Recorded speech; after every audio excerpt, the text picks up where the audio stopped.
Adam. My name is Adam Dickieson. I am the owner of AD Parts and Performance here in Guelph, Ontario. I part out E46s and BMWs, and I do work on them too. I do a lot of motor swaps, manual swaps, build drift cars, angle kits, hydros, turbo kits, kind of whatever you want. What is going on here? Because we've got an engine on the floor and a car in the air. It's a beautiful 325 XI that had zero compression on it. So instead of putting another 2.5 in it, we're swapping it to a 3 liter, get a little more power. It's a bit of a pain in the ass with the all-wheel drives because you have to change the pan, the pickup. Right now I'm just swapping everything over from the old motor onto the new 3 liter. Yeah, and then once that's all done, she's ready to slap in and start this boy up. So what got you into this and working on cars in general? And do you have any kind of automotive background for like schooling, or like how did you really get into this? So I bought my first E46 when I was in university, and my parents told me it was a horrible idea, but I told them I'm going to do all the maintenance myself. I had like next to no knowledge on doing anything. I've done a couple oil changes, you know, I put some race lands on my first car, and that was about it. I always liked the E46s. I wanted like a rear wheel drive manual car, so I kind of have fun in it. I was tired of front wheel drive cars. They were cheap, so I got one and paid like $2,000 for it. Drove it around whenever it had issues. I had to kind of figure out how to fix it myself. So is that why you kind of built your brand around e-chassis, or just came natural to you? Yeah, it happened. So I had mine, and then I noticed, like, sure, you have a $2,000 car, but when you're buying new parts, you're buying parts for a $40,000 car. So the parts are still expensive. They were still cheap cars. You could get them like in horrible condition for really cheap. So I started doing that, and I pulled the parts off of it for parts that I needed for my own car. And I was like, well, I have all this leftover shit, so I may as well try to sell it. So I started selling stuff on Facebook, and then we love Facebook Marketplace. On Facebook Marketplace. We love Facebook Marketplace. And Kijiji, and that's kind of what happened. Like on my car, I did lowering springs. It was like a nice one owner 325 manual sedan, but I wanted more power out of it. I looked into doing the turbo stuff. There was like no one around here that was touching any of that. So I was like, well, even if I do a turbo, then I want a different tranny, because I knew the gush rag wasn't that strong. And then I was like, well, if I do that, then I may as well put a different rear end in it, because the 325 rear end's not going to hold up for it. So you went through the train of, well, I might as well. And then next thing I know, I ended up buying a salvage M3, and I pulled everything out of it in my parents' garage when I was on like winter break in university, and I put it all in my sedan, and here we are. And that was it, and now it's just kind of been a rabbit hole. Hell yeah. Those motor mounts are pretty good. What would you say is the most common either maintenance that you do here or modification that people ask for? Ooh, the most common thing is probably subframe reinforcement. Yeah. These cars, if you don't know much about them, they have an issue where the rear end rips out of the chassis. Does it on stock power, does it especially if you drift it and clutch kick your car, or if you have more power, it'll rip it right out. So I make my own reinforcement plates, and I've been doing reinforcements for 6 years maybe now. But that's probably what I do the most of, is subframe reinforcements. Yeah, go to someone that can weld, because otherwise it's going to cause you headache. TRD Pro Sport Toyota Supra. You gotta get the Toyota logo on the back. Is it really there? Yeah.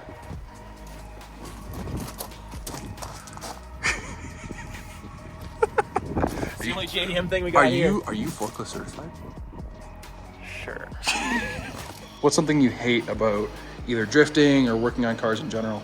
There's like a lot of hate in the car community, and it's even in drifting too.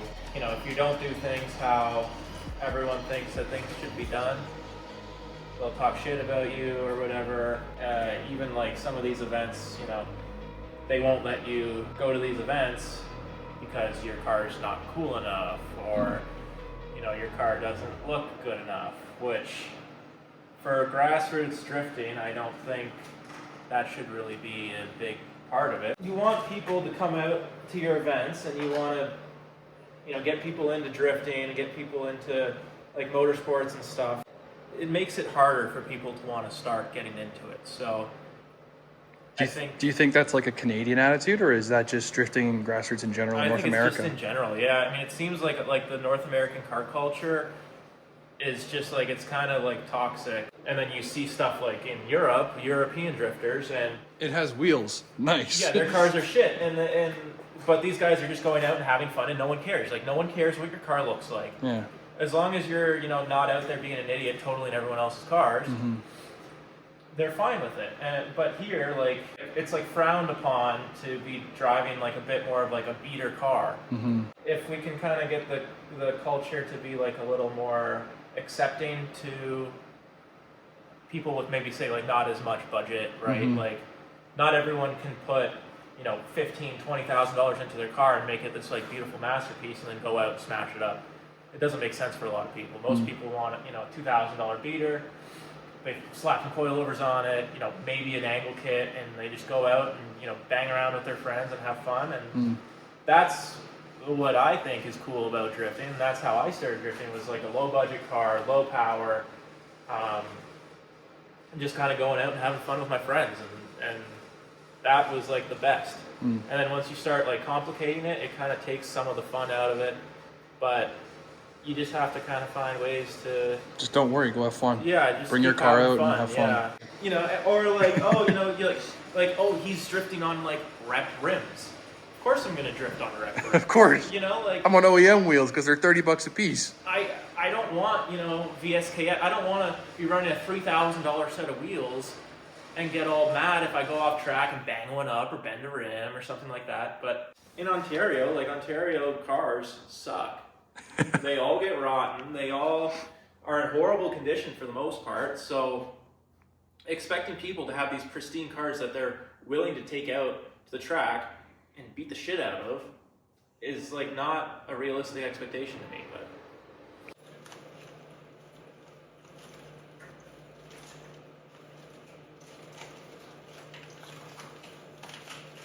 what's your favorite tool to use, either in the shop or at the track? Something you can't live without. Impact. Impact? For sure. Yeah, the old Milwaukee.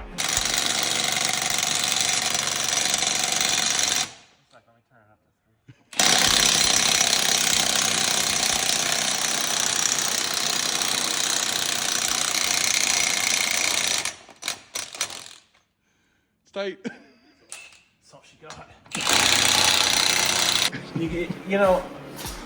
That's like the big thing is like I always used to like be really cheap about my tools and stuff because I was like, whatever, like, you don't need like these crazy tools. But when you're at the track, like the thing you're going to use the most is your impact, because you're always changing tires. Use your impact to do anything on the car pretty much. So if you don't have good impact, it's going to make your life pretty miserable. You want something semi-decent. You don't need you don't need the best of the best, but just as long as you got something that can take your wheels off consistently and not be horrible. What would you say keeps you like most interested and passionate about what you do? Because a lot of people that I know that know you, or even on the internet that know of you for your parts and stuff like that, speak pretty highly of you. Because I'd say you're a pretty honest guy and you don't like the bullshit. What keeps you like motivated and passionate to, one, keep driving and building cars like this for people? Besides the money, obviously you need a job, but... No, I mean, the money is like not even a part of it. Like I enjoy cars, but I love E46s. I'm so hooked on the whole E46 thing that like working on E46s for me does not feel like a job, or like it's not like really much of a hassle. I usually enjoy it. So the fact that I was able to kind of make a business around working on something that I actually enjoy to work on, it makes it a lot better. And I've considered, like becoming a full-time mechanic, right? And working on like a normal tech, working on normal people's cars, street cars, whatever. But for me, like that's where a lot of the fun gets taken out of it. Sitting there doing oil changes for 8 hours a day, or doing brakes for 8 hours a day is not something I ever wanted to get into. So being able to like keep it cool, do cool stuff, get motor swaps, like it's not the same monotonous task over and over again. It's not monotonous. Yeah, it keeps things exciting, kind of keeps it spiced up. And the nice thing with the E46s is like there's so much that can be done with them. That's true. These cars are like Legos. Once you understand them, exactly, yeah. They're a little scary at first, but as soon as you get around that. And there's so much aftermarket support on them, and you can basically do whatever your heart desires if you have like the knowledge or the budget. And Yeah, then, that's true. you know, you can do whatever you want with these things. It's just they're a good chassis, and I get excited about working on them, and I get excited. I own so many of these things myself that like That's true. if I didn't like them, I probably, you know, wouldn't be doing what I do. Yeah, fair enough. The Canadian drift scene is really 4 months out of the year. Yeah. What other unique challenges or advantages do you think we have over, you know, other parts of the world for this sport? I mean, I guess one advantage of that is you have the whole winter to go over your car. So, you know, if something's broken or whatever, you don't really have to worry at the end of the season, like, oh, am I going to be able to, you know, fix my car for next week? But like for us, we have the remaining 8 months to fix our cars. So, I mean, hypothetically, we should have better cars than what they have in the States. At least in the spring. In the spring, yeah. But they get pretty banged up afterwards. One cool thing that's just kind of starting to come out is the ice drifting, which FDF started running ice drifting this year. Shout out FDF. Shout out FDF. Shout out Josiah, really putting in work for the Canadian drift scene. Yes. But they started doing the ice drifting thing so that, you know, we can still get some driving in the winter months when normally the only driving that's getting done is Parking lots. lot snow drifting. So Insert clip.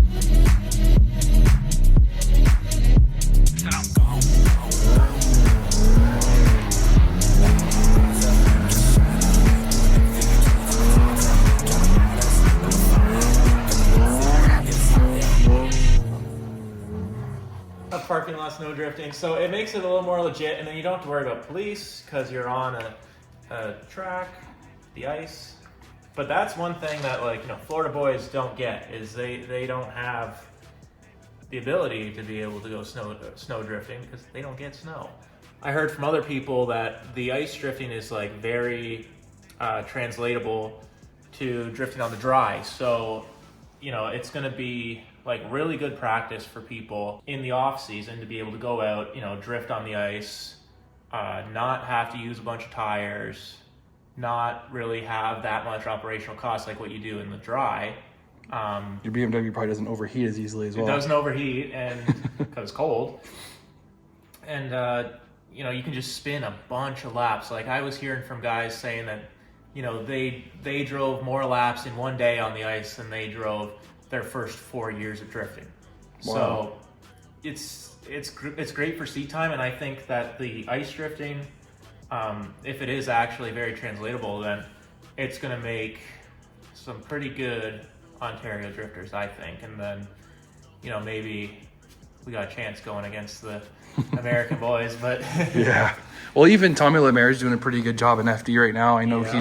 he competed in the DMC Quebec series, in his big Corvette. He's got a C7 built by FDF, which is really cool to see, especially Josiah. I know he's not going to be competing in FD this year or Drift Masters, but for him to go and put our name out like that was pretty sweet. Mm-hmm. Yeah, and that's like the cool thing about FDF too, is like he went and did Drift Masters where, you know, like FDF was, you know, before all this, like FDF was kind of like a small, like local company that we all kind of knew was like good, but no one else really got to experience it. And then Now Adam LZ has got his own spec kit for... Is on Drift HQ. LZ's running on his pro car. There's like a few other guys running on their pro FD cars, and it's pretty cool to see like a Canadian brand actually, being like, represented, making waves. Because like before that, like all you had was everyone was on Wisefab or SLR. Or eBay angle kits. Or eBay angle kits. Which we don't know it. Never done that ever in our lives. We don't use kits. eBay. But hey, you know, like the eBay angle kits, I guess that's a good topic too we could talk about. Yeah. A lot of people talk shit on the eBay angle kits.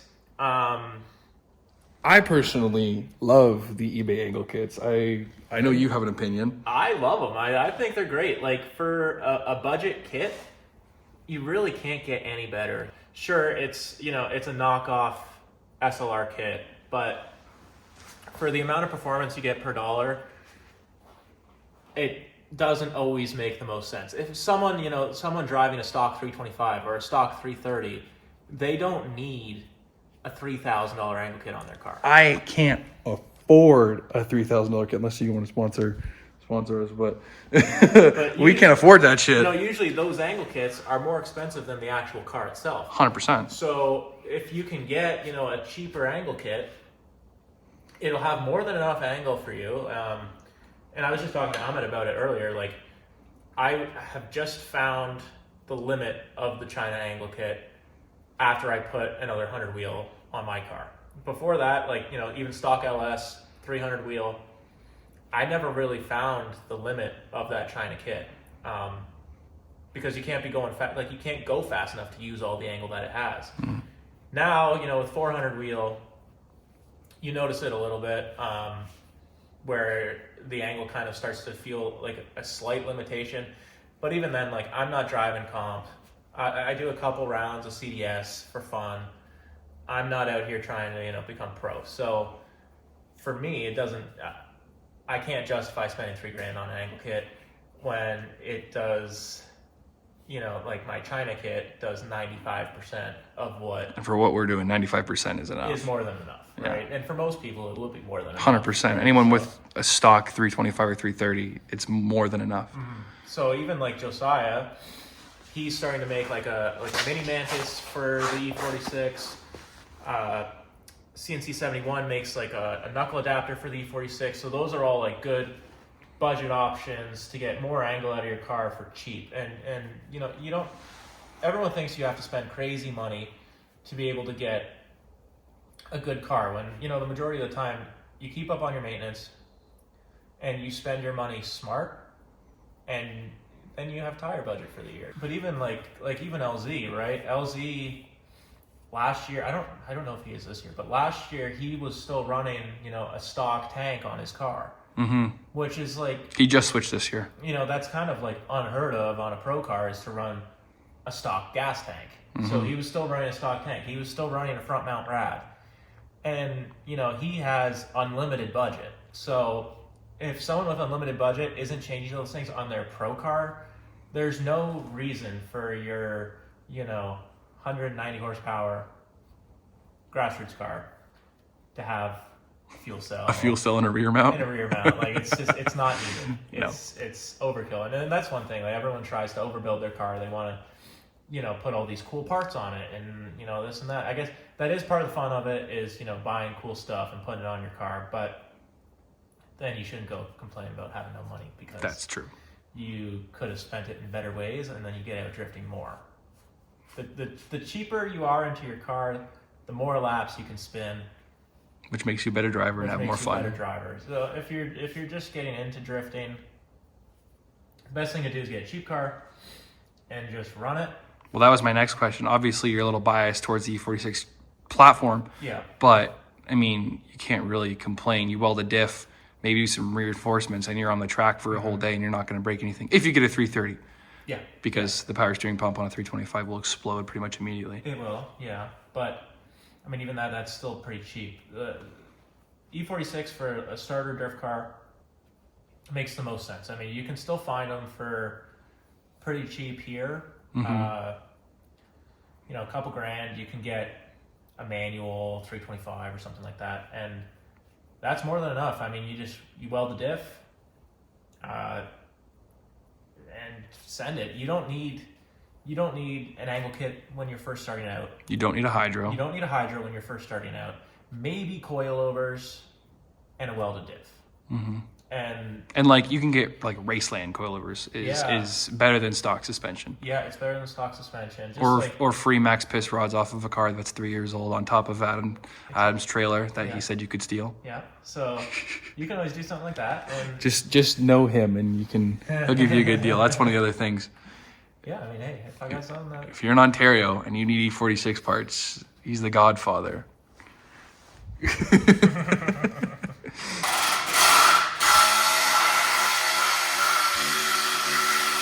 Okay, so obviously we all have fun with the boys when we're out sliding. What's a funny story or memory that you can share that won't get you in trouble? Oof. I got a kind of a good one. So it was my first year drifting, just kind of learning. I was just starting to get into like doing tandems and stuff with people. We were at TMP. We were running like 20-man tandem trains. Every car on the track right now. Basically, you know, I was a young grasshopper at this point, so I didn't really know much. And I was just like, yeah, that sounds awesome. Let's do it. And I had tandemed with like 3 people before. But I was like, yeah, this is great. Like, you know, what could go wrong here? T-boned. Went out. I was kind of near the front of the pack. We came around like the hairpin at TMP. Someone spun out in front of me. I stalled the car because I don't know how to drive. Like 5 cars back, I was just like watching. Like I spun and I'm like watching what's going on, and I just see this like this black missile just like coming towards me, and I was like, oh man, I don't know what's going on here. And I ended up getting like T-boned. Oh shit. Completely T-boned. I was like, wow, that was like rough. I ended up like pretty much bending like my chassis. The car got like written off, and this was like my 3rd event or something like that. Went off track, and I was like, who hit me? It ended up being BD46, Ryan Mooney. And yeah, and like that was my first time meeting him, and like, you know, he was like all like really apologetic about it, and you know, he apologized to me.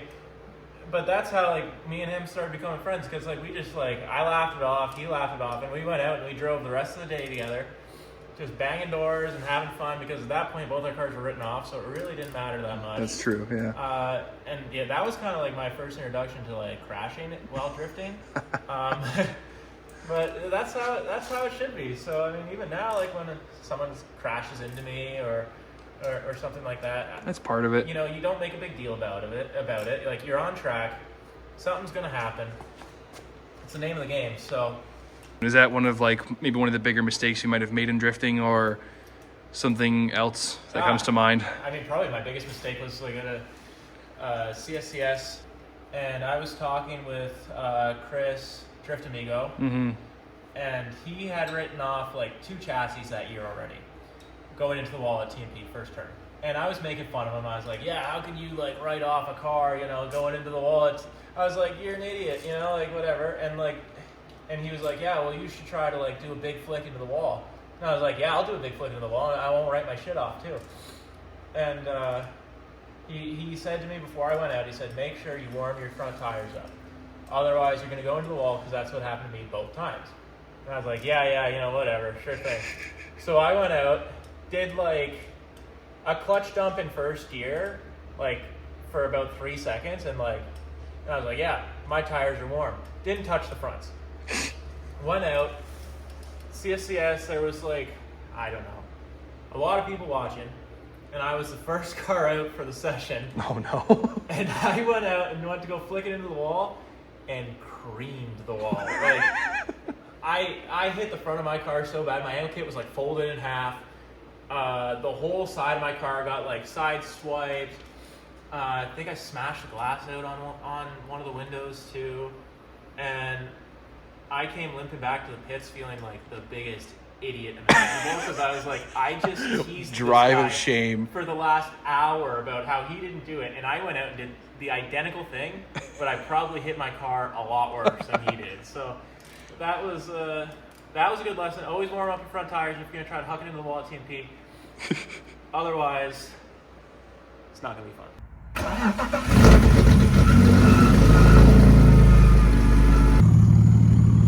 She loud, boy.